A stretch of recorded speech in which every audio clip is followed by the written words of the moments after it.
कैसे हैं आप लोग। VSCC ऑनलाइन में आपका स्वागत है। आज हम इस वीडियो में समांतर श्रेणी अर्थमेटिक प्रोग्रेशन और उससे जुड़े हुए कुछ फॉर्मूलाज के बारे में जानेंगे। कुछ फॉर्मूलाज का हम इसमें सत्यापन भी करेंगे और इसके बारे में पढ़ेंगे। तो सबसे पहले समांतर श्रेणी पढ़ने से पहले हमको पढ़ना होता है एक अनुक्रम, जिसको हम अंग्रेजी में सीक्वेंस कहते हैं। अनुक्रम या क्रम भी इसको बोलते हैं, सीक्वेंस। अनुक्रम क्या होता है? जब हम अनुक्रम जान जाएंगे, समझ लेंगे, तो हम बेहद आसानी से, बहुत इजी तरीके से समांतर श्रेणी भी पढ़ लेंगे। तो अनुक्रम क्या होता है? जैसे कहा जाता है कि संख्याओं का वह श्रृंखला, विभिन्न संख्याओं का वह श्रृंखला जिसके लगातार दो पदों के बीच कोई न कोई संबंध हो, उसे हम अनुक्रम कहते हैं। जैसे अभी हम आपको बता देंगे, जैसे हमने क्या दे दिया, 1 2 4 7, उसके बाद क्या हो गया 11, ऐसे हो सकता है। इसमें कुछ रिलेशन है। जैसे क्या है, पहले देखिए क्या जुड़ा इसमें, 1 प्लस हुआ, उसके बाद क्या जो प्लस हुआ तो +2 हुआ। इसके बाद वाले में क्या जोड़े, 3 यहाँ जोड़े थे, यहाँ पर हमने 2 जोड़े थे, यहाँ 3 जोड़ दिए। यहाँ पर क्या जोड़े थे, 3 जोड़े थे, फिर 4 जोड़ दिए। तो देख रहे हैं कि यहाँ पर एक रिलेशन मिल रहा है कि पूर्ववर्ती जितने भी इसके बाद आने वाली जितनी भी संख्याएं हैं, पूर्ववर्ती संख्या में एक निश्चित संख्या के बाद संख्या जोड़ी जाती है। यानी पर 1 जोड़ी गई, 2 जोड़ी गई, 3 जोड़ी गई, 4 जोड़ी गई। उसी तरह से और भी एग्जाम्पल ले सकते हैं। जैसे हमने ले लिया क्या, 2 4 6 8 10। तो यहाँ क्या देख रहे हैं, यहाँ भी एक रिलेशन है। क्या रिलेशन है कि सभी में +2 हुआ है, +2 हुआ है। यहाँ पर एक कॉमन रिलेशन हमको देखने को मिल रहा है। तो जहाँ भी ऐसे आपको कॉमन रिलेशन देखने को मिल जाए, वहाँ समझिए कि वो अनुक्रम या सीक्वेंस है। और भी एग्जाम्पल आपको देखने को मिल सकता है। जैसे हम यहाँ पर एक रखे, 1 के बाद हमने क्या रखा, 3 कर दिया, 3 के बाद क्या किया, 7 कर दिया, 7 के बाद क्या हमने किया भाई, तो 7 के बाद हमने 15 कर दिया, 15 के बाद क्या किया, 31 किया। तो इसमें भी आपको एक रिलेशन देखने को मिलता है। रिलेशन यह है कि क्या किया हमने जी, इसको ट्वाइस करके +1 किया है, ट्वाइस किए +1 किए, 2 गुना करके, और हमने क्या किया, 1 जोड़ते गए। जैसे 1 को क्या किया, जब 2 से मल्टीप्लाई किए 2 हुआ, मल्टीप्लाई 2 + 1।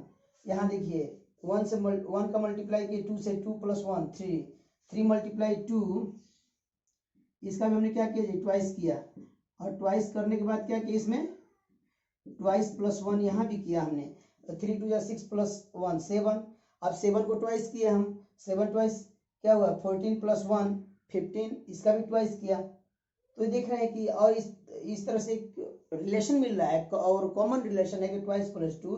तो ऐसे जहां भी आपको सीरीज दिखे, जहां भी ऐसी श्रृंखला दिखे, तो उसे आप सीक्वेंस अनुक्रम कह सकते हैं। कोई जरूरत नहीं कि ये प्लस में हो, माइनस में भी हो सकता है। जैसे हमने ले लिया यहाँ पर क्या, 7 ले लिया, चलिए इसको मिटा देते हैं। हमने 7 लिया, 7 के बाद हमने 3 लिया, 3 के बाद से क्या लिया, -1 लिया, -1 के बाद से -5 लिया। क्या देख रहे हैं आप, इसमें क्या रिलेशन है, -4, इसमें से -4 हुआ, -4 किए तो 3 आया, 3 से -4 किए, -1 आया, -1 से -4 किए, -5 आया, इस तरह से मिलेगा। तो ऐसे रिलेशन आपको देखने को जहां भी मिलेंगे तो वह सीक्वेंस या अनुक्रम कहलाता है। तो एक आगे चल के इस पर एक वीडियो बनाएंगे हम सीक्वेंस का, जो मिलेगा। फिलहाल हम शुरू करने जा रहे हैं समांतर श्रेणी। देखिए, जैसे समांतर श्रेणी से मिल रहा है, समांतर का मतलब क्या होता है, ये 2 शब्दों से मिलकर बना है, समांतर, सम धन अंतर, सम धन अंतर। यानी कहने का तात्पर्य क्या है कि किसी भी दो पदों के बीच का जो अंतर हो वह समान हो, चाहे वह जोड़ने से मिला हो या घटाने से मिला हो। तो चलिए इसका हम परिभाषा देखते हैं, समांतर श्रेणी किसे कहते हैं। तो कहा जाता है कि जब किसी संख्या में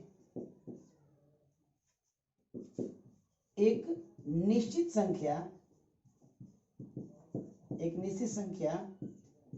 के लगातार जोड़ने या घटाने से जो अनुक्रम प्राप्त होता है, सीक्वेंस अनुक्रम प्राप्त होता है, उसे समांतर श्रेणी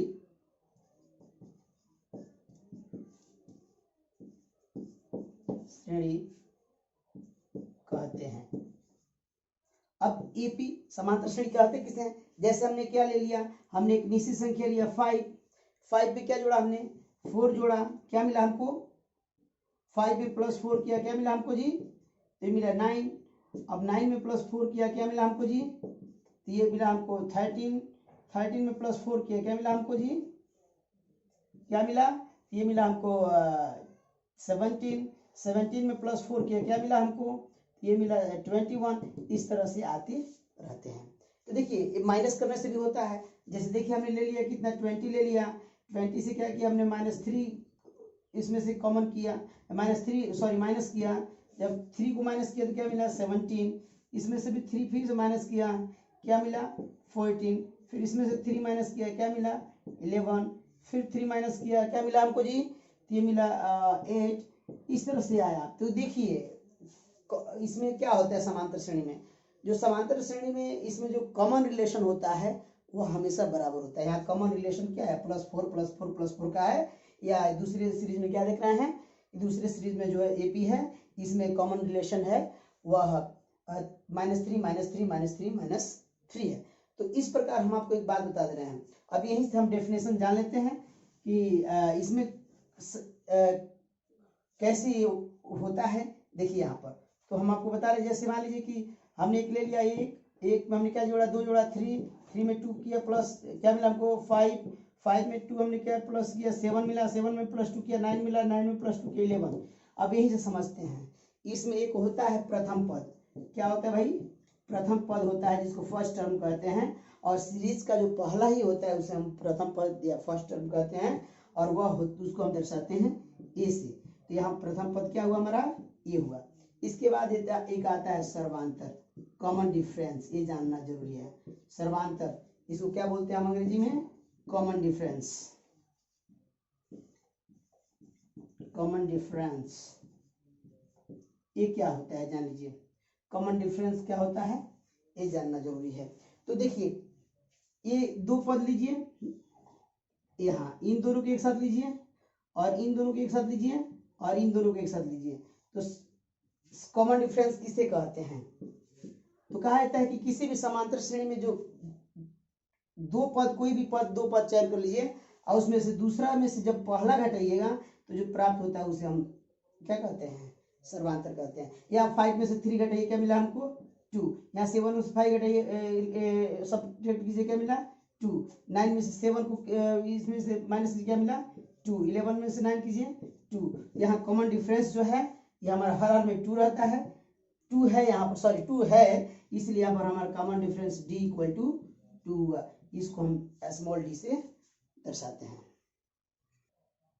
इस प्रकार कह सकते हैं कि यदि इसका फर्स्ट टर्म दिया हो, प्रथम पद अगर a दे दिया हो, और कॉमन डिफरेंस जिसको बोलते हैं सर्वांतर अगर दे दिया हो, क्या d दे दिया हो, तो अगर हमें AP प्राप्त करना हो तो AP मिलेगा क्या, AP होगा हमारा a + d, a + 2d, a + 3d, ऐसे करके आपका होता है। और देखिए इसमें कुछ खास बातें हैं जिसको जान लेना जरूरी है। अगर हम 3 पद 3 टर्म्स की बात हो, 3 पदों की बात हो, लगातार 3 पदों की, लगातार 3 पद के लिए क्या होता है, एक को अगर हम एक होता है a - d, दूसरा वाला पद को मानते हैं a, और तीसरा को मानते हैं a + d। इसका बाद में जरूरत पड़ेगा आपको। 4 पद की जहां तक बात हो, 4 पदों की, लगातार 4 पदों की बात हो, तो ये होता है a - 3d, a - d, a + d और a + 3d। तो इस तरह से होते जाता है। अब देखिए समांतर श्रेणी में क्या होता है कि हम केवल हमेशा d प्लस करके, और 15वां पद 16वां पद 9वां पद अगर पूछता है तो उसको हम नहीं निकालते हैं। इसके लिए एक फॉर्मूला होता है जिसको हम कहते हैं n = n + n - 1 × d, जहाँ n क्या है जो हमको पद चाहिए, नेसेसरी टर्म्स है, जो हमको आवश्यक है वो पद है। ये क्या है, फर्स्ट टर्म है। एन पदों की संख्या, कौन सा पद पूछ रहा है, कौन सा टर्म पूछ रहा है, और डी है कॉमन डिफरेंस। अब इसका हम सत्यापन करेंगे, देखिए कैसे। तो देखिए, तो अगर हम माना कि एपी क्या है, एपी मान लेते हैं कि A1 है, A2 है, A3 है, A4 है, डॉट डॉट डॉट कहाँ तक है, ये AN तक है। कहाँ तक है, AN तक एपी है। तो हमको एक कुछ खास बातें आपको बता दें कि यहाँ पर क्या होगा। तो इसीलिए हम कह सकते हैं, अगर A2 में से A1 घटाएंगे तो क्या मिलेगा हमको बताइए। A2 में से जब A1 घटाएंगे तो हमको मिलेगा D। एक कॉमन डिफरेंस की बात है, लगातार दूसरा में से जब पहला घटा तो D मिलता है। जब A3 में से A2 घटाएंगे तब क्या मिलेगा हमको, तो मिलेगा हमको D। जब A4 में से हम A3 घटाएंगे तब क्या मिलेगा, D। इस तरह से करते करते अगर हम AN में से AN-1 घटाएंगे तो क्या मिलेगा हमको, D मिलेगा। अब हम करते क्या है, अब सबको यहाँ पर ऐड करते हैं जी, जोड़ते हैं। जोड़ने पर क्या होता है, देखिए ये यहाँ पर क्या है, A2 प्लस में, A2 माइनस में, A3 प्लस में, यहाँ A3 माइनस में। इसी तरह से A4 यहाँ प्लस में, यहाँ माइनस में होगा। उसी तरह से यहाँ भी क्या होगा, AN-1 प्लस में होगा और यहाँ माइनस में दिया है। तो हमको क्या मिला, यहाँ मिल गया AN nवां पद, और यहाँ क्या मिल गया हमको AN, और यहाँ मिल गया माइनस A1 बराबर D plus D plus D कितना बार, N-1 बार, N-1 बार। याद रखिए, अगर 5 पद हो तो 5 पद दिए हो तो उनके बीच कॉमन डिफरेंस 4 ही बार होगा, हमेशा एक बार कम होता है। तो पदों की संख्या जब n है तो कितने बार ये अंतर होगा, N-1 बार। अब एक बात बता दें आपको कि 4 plus 4 plus 4 plus 4 plus 4 plus 4 plus 4 अगर दिया हो, कितना टाइम दिया है, 1 2 3 4 5 6 7, तो अब सीधे 4 × 7 करते हैं, कोई वैल्यू में डिफरेंस नहीं होगा। उसी तरह से क्या हुआ यहाँ पर, AN minus A1 equal to AD how many times, तो N-1 times। Therefore D multiply N-1, D जो है N-1 बार आया है, इसलिए हमने क्या कर दिया, मल्टीप्लाई कर दिया। अब देखिए क्या होता है, Therefore AN equal to A1 जो है LHS से RHS में गया तो माइनस है, माइनस से प्लस हो गया, ये हुआ A1 प्लस क्या हुआ N-1 इंटू D। क्योंकि A1 जो है वह A प्रथम पद है, फर्स्ट टर्म है, पद है, इसीलिए क्या होगा, अब A1 के जगह पर हम A रिप्लेस करेंगे तो ये हो जाएगा AN equal to A plus N-1 into D। तो इस तरह से आपका क्या हुआ, ये प्रूफ हुआ, तो प्रूफ आपको इसका प्रमाण मिल गया। देखिए, जब प्रारंभ से nवां पद पूछता है, nth टर्म पूछता है, तो इसका फॉर्मूला हमने अभी इसका प्रूफ कराया है कि AN equal to A plus N-1 into D। अगर यही पूछे कि अंत से क्या होगा, अंत से, तो उसके लिए क्या होता है, तो उसके लिए फॉर्मूला होता है, उसके लिए 2 तरीका है, या तो आप फाइनल एपी को आप पलट दीजिए, एपी को रिवर्स कर दीजिए, जो फर्स्ट टर्म्स है वो लास्ट टर्म्स हो जाएगा, लास्ट वाला फर्स्ट हो जाएगा, या नेक्स्ट या एक और तरीका क्या है कि यहाँ पर N इक्वल टू होता है N-1 इंटू D। जहां आपको हम बता दें, जहां L जो है अंतिम पद है, L क्या है, अंतिम पद है, और N जानते ही N हो गया, N जो है पदों की संख्या या nवां पद हो गया, N क्या हुआ, पदों की संख्या हो गया, संख्या, और D क्या है, D हो गया आपका सर्वांतर, D क्या हो गया जी, सर्वांतर हो गया। ये निकालने का तरीका है। अब चलिए इस पर हम कुछ आप लोगों को एक दो एग्जाम्पल दे करके और हम आपको सीधे इस वीडियो को समाप्त करेंगे एक्सरसाइज होमवर्क देने के बाद। देखिए, जैसे आप पूछ दें कि इस जो एपी है समांतर श्रेणी है, अर्थमेटिक प्रोग्रेशन है, इसका प्रथम पद क्या है, तो प्रथम पद जो पहले दिया हो A इक्वल टू 3, पूछे सर्वांतर D क्या है, वेरी इजी, ये क्या हो जाएगा, तो D इक्वल टू क्या हो जाएगा जी, तो कोई भी 2 ले लीजिए आप, किसी भी 2 टर्म को लेकर के और काम कीजिए, दूसरे में से पहले को माइनस कर लीजिए, तो क्या हुआ, 1 सेकंड हुआ, इसमें फर्स्ट वाला इसमें से घटाएंगे क्या हुआ, ये -2 आ गया। जैसे अब इसके बाद मान लीजिए, अब यहाँ अगर पूछे तो यहाँ भी वही तरीका अपनाएंगे। तो यहाँ क्या होगा, जैसे पूछा कि प्रथम पद क्या है प्रथम पद, तो हम लोग पहले कौन है, तो 0.6 है, तो पहले यही है, तो 0.6 हो गया आपका प्रथम पद। फिर पूछा कि डी कौन है, 2.8 माइनस 1.7 लेस कीजिए क्या 1.1, इसमें से भी इसको घटा सकते हैं, 3.9 माइनस 2.8 क्या मिला 1.1। तो इस प्रकार इस वीडियो में हम आप लोगों को इतना पढ़ा है। इसके बाद अगले वीडियो में हम क्या बताएंगे, N equal to A plus N minus 1 into D पर जितना होगा उसको बताएंगे। और आपका होमवर्क के रूप में एक्सरसाइज 5.1 जो कि NCERT के बुक से है, आप लोग कीजिएगा। इस वीडियो में इतना ही, थैंक यू।